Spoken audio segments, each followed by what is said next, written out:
Romans 12:10 describes what genuine community actually requires. Be devoted to one another in love. Honor one another above yourselves. That kind of devotion demanded presence, showing up, sitting with someone in grief, knowing someone well enough to notice when something was wrong before they said a word. That was stone, heavy, slow, impossible to manufacture. Social media offered brick, likes instead of love, follows instead of faithfulness, a profile instead of a presence. Every feature engineered to simulate belonging without requiring its cost. And here's what makes this substitution dangerous. Brick works in the short term. The connections accumulate. The engagement feels warm enough to prefer over the slower, harder work of actual relationship. Paul told the Corinthians, "If I speak in the tongues of men and of angels, but have not love, I am a noisy gong or a clanging cymbal."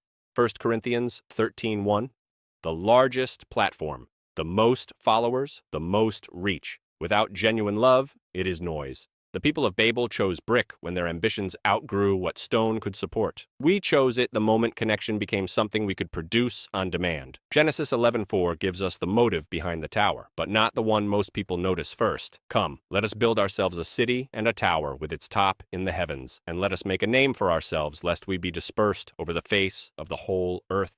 Most people stop at, let us make a name for ourselves, but the verse doesn't stop there, lest we be scattered. That phrase, sitting quietly at the end of the sentence, is the most honest thing the people of Babel ever said, because underneath the ambition, underneath the construction, underneath the heaven-reaching project on the plain of Shinar, there was a terror. The terror of irrelevance, of disappearing without a trace, of mattering to no one. They weren't just building towards something, they were running from something. And Psalm 139 identifies exactly what they were running from. Where shall I go from your spirit, or where shall I flee from your presence? If I ascend to heaven, you are there. If I make my bed in the depths, you are there. The answer to the fear of being scattered was never a tower, it was always a person. But the people of Shinar didn't trust that, so they built instead. And social media was built on the exact same fear. Not the platform designers, the users, the 2.5 billion people who open the same apps every morning before they get out of bed. Think about the person whose children have moved away, whose closest friends have passed on, whose house has gotten quiet in ways they never anticipated, and who finds that the feed feels like company in a way nothing else does at 11 o'clock at night. Lest we be scattered, lest we disappear, lest we matter to no one. Social media didn't create that fear. It monetized it. It engineered an entire behavioral system, notification by notification, around keeping that fear alive just enough to keep people posting,